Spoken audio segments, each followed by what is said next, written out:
العالمين وحلا يقبت horta magaalada Burco waxaan ka imi markaa dalal badan baan soo maro Carabta oo ay kamid tahay Imaaraadka Khaliijku Kuwait Qatar dabeetana Saudi Arabia Djibouti baan ka soo degay Burcaanimi Hargeysa soo maray Burcaanimi markaas horta la xiray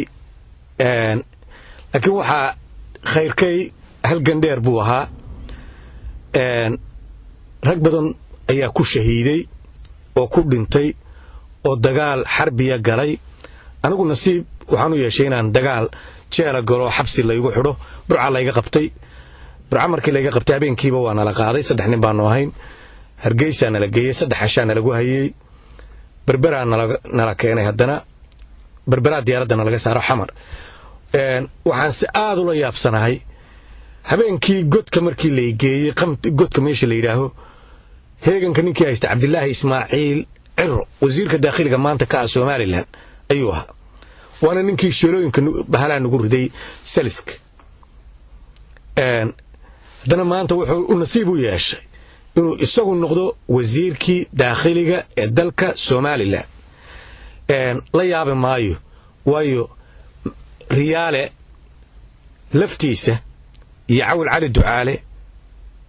oo dhamaantood rejiimkii wada shaqeynayay ayaa kuwa maanta loo daba fadhiyo Soomaaliland oo dhan la leeyahay wanaageedii iyo arrinkeeda oo dhan iyaga loo daba fadhiyo ayana nasiib u yeeshay inay qabsadaan laakiin Soomaaliya wala saamaxayo hadii ay digsilay waxa la Soomaaliland dadkeedu oo walaalo dabeetana sidaas markii la istaxmay gacmaha is qabsaday ay xog ku qabteen oo doorasho ku soo bixeen Soomaha oo taasi waa arrin kale laakiin marka godku wuxuu leeyahay Cabdillaahi Ismaaciil Cirro wasiirka arrimaha gudaha hadda Jamhuuriyadda Soomaaliland oo markaa haystay godka xamar sidoo kula dhaqmay Munirow Cabdillaahi runtii si gaar ah isaga waxba u taaban maayo way rejiim buu ahaa Cabdillaahina godka ragii joogay buu kamid ahaa godka ciqaab iyo dil baa ka socday marka dilka iyo jirdilka lagu geysanayana inta badan adigu ma aragtid laakiin codka iyo dhagaxad wax ku maqlaysa oo wax ku garanaysa maskaxda wax badan Cabdillaahi waxba ka oran maaya arintaas dadku kala mid ahaa oo maanta isaga si gaar ah u taaban maayo laakiin waa wada ogahay nin waliba intuu wax gaarsiiyay yaragii meesha ku jiray intii nin walba la gaarsiiyay dhamaan waa wada ognahay marka soo loo baahdo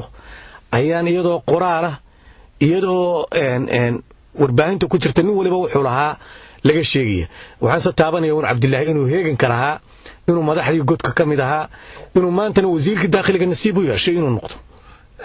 bal aalaysa saamaxa caalamkoo dhan way ka jirtaa marka qofka la saamaxa maaha hankiisu inuu noqdo haddana kii isagu ku maamulayay ismay bedelin waxba isma bedelin Cabdo bal waxaad sawir ku naga maadaama dad badan oo dhalinyaro ah oo anigu waan kamid ahay iyo in badan oo iga siireer aan warbo ka haynin godku wuxuu ahaa madow buu ahaa macdaan buu ahaa dibaqaloocyo iyo masasba ku jiray bal waxaad sawir guud naga siisaa adigoo raadiyo horna uga faa'iideynay maanta kumanaan qof halkan ka dhageysnay da'yar oo qurbaha khaasan joogay gudaaba sawirkii godka markii lagu soo galiyay qaabku sidoo ahaa jawigii waxa dareemaysay dadka ku jira say ahaayeen sida loo dhaqmi jiray bal sawir yar guud naga sii godku horta godka Saliska badidooda annagana lagu sameeyay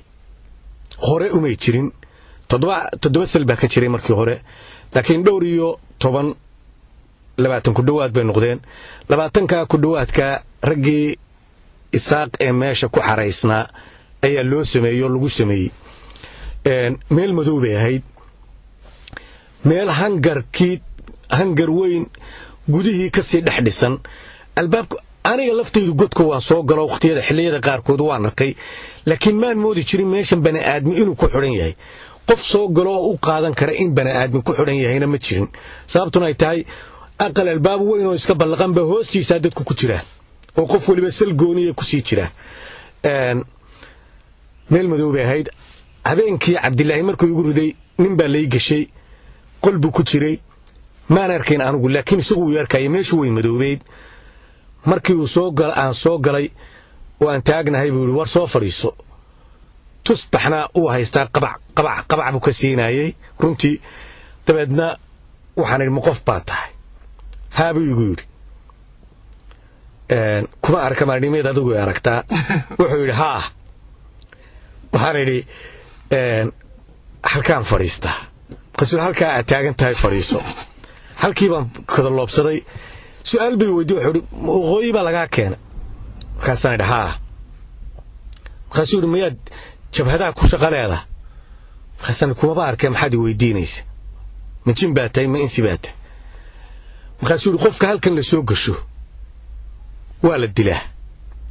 caawana ama anaa mootan ama nin xaggan iga xigoo saaxiibkaya ayaa mootan midna ma arko dabeedna waxaan war bal kuma arkee markaan ku arka iyo calala baynu iswaraysanay halkaa aynoo joogto godku saasuu ahaa sawirkiisu markaan ku siiyo wax kaa siiyo sawir ahaan waa meel madow oo aan layd lahayn oo mugdiya oo aadan arkayn laakiin markaad cabbaar ku jirtid aad muddo joogtid waad arkaysaa waxbaa kuu baxaya ifteenkii madowgaad ku indha dilacsanaysa waayahay runtii dareen naxdin labay haydoo aan aad iyo aad u naxdin leh cabdo markii dabeetana godkii lagugu riday ee aad haddii laasi leeyahay meeshii habeenkii halkii lagu geliyey ee aad nimankii inta badan meesha ku jira la jirtay ma bartii baa lagu daayey bise dilkii baa lagugu xukumay oo dabeetana maya runtii ninkii siduu sheegayey cabbaar yar markii la joogay ayuu yidhi anigu waan daallanaa aad iyo aad baan u daallanaa aadna waan u gaajoonayo muddo 3 casho ah ayaan cunto iyo biyatoona nala siin marka run ahaantii xilligaa aad iyo aad ismaan lahayn naf badan baa kugu jirta meeshuu lahaa fadhiisa baan sidaa madaxa u dhigoo jiifsaday go'baan sitay go'aan ku jiifsaday markaa ninkii baa igu yidhi warkac waa laynahayaa wax nahaye maan garanayn manaan fahamsanayn waa runtiisa waa la soo socdo dad baa soo socda qabac kabaa iyo miisaankaad maqlaysaa dabeedna albaabka laftiisii baa la furay dabeedna waxaa lagu yidhi isagii baa lagu yidhi aadam soo bax markaa wuxuu igu yidhi war ii soo ducee anigu weeyaan ninka lahayaa waa naxay waxaan war waxaanu ninkani sheegaya iyo waxaan meesha waana ku cusbay de meesha aad waxna ma kala garanayo marka xilligaas waa ku cusba dabeedna waxaan sii maqlaa ninkii oo wax indhaha lagaga dhuftay bac lagaga siiyole war indhaha iga tuurinayo aadiisiiyo laa ilaaha ila allah subxaanaka innii kuntu min adaalimiin ninkii oo sii leh dhawaaqiisiibaa iisii baxayay dabeetana albaabkii bay qamigaga soo siiyeen oo soo xidheen imay daynin in yar ka bacdi markay joogeen bay soo noqdeen albaabkii fureen warkii imika la keenay meeyay bay yidhaaheen markaasaan war durbaana miyay qaadanaysa markaasay yidhaaheen maya soo baxa waxba igama ooline go'aygii haddii aan awal basitay baan soo qaatay meel kalaa laygishi mid kalaa laygishi isagii baa markaa loo banaysanaya inaanan anigu arag siduu u dilan yahay sida loo soo galay sida loo soo ciqaabay marka mid kalaa laygishi kii uu lahaa waa saaxiibkii ayaa laygishi isaguna markaa wuu taagan yahay oo wuxuu akhriyayaa suuratu yaasiin ayuu akhrisanayaa salaatuleyl ayuu taagan yahay dee ayuu ku tukanaya dabeeto albaabkii la xidh meesha horta noociyadoodu sidaasay ahayd waxaan daymaka si fudud uga sheekayn karaayo dhammaanteed maaha waayahay runtii waa sheeko aad iyo aad u xiiso badan bay tahay oo dad badan oo dhallinyaro ah cabdo brograamka ah sidii lagu xidhay iyo qaabkii lagula dhaqmay iyo meesha naxariisteedii waynu ku soo noqon doonaa hadda waxaad ii sheegtay inaad jamhuuriyadda somalilan ku socoto aad u safraysid ninta siyaasadda yaraan kusoo galay baa too loo soo xidhay oo halganada iyo tacadiyada la soo kulmay hadda dareen siyaasi baa kugu jira oo iyo han siyaasadeed oo aad waddanka ku tegayso ogaalkay waxaan dareensanaya inaad ka tirsantay saraakiisha xisbiga kulmiye oo aad xisbiga mucaaradka ka mid tahay han siyaasadeedba marka aad waddankii imika adigan safraya igu yidhi waan socdaa ayaa kugu jira dalkayga waan jeclahay muddo badanna runtii waan ka soo maqnaa waa kaan ku soo barbaaray waa kii dadkayda ku dhaqnaa waxaan isleeyahay runtii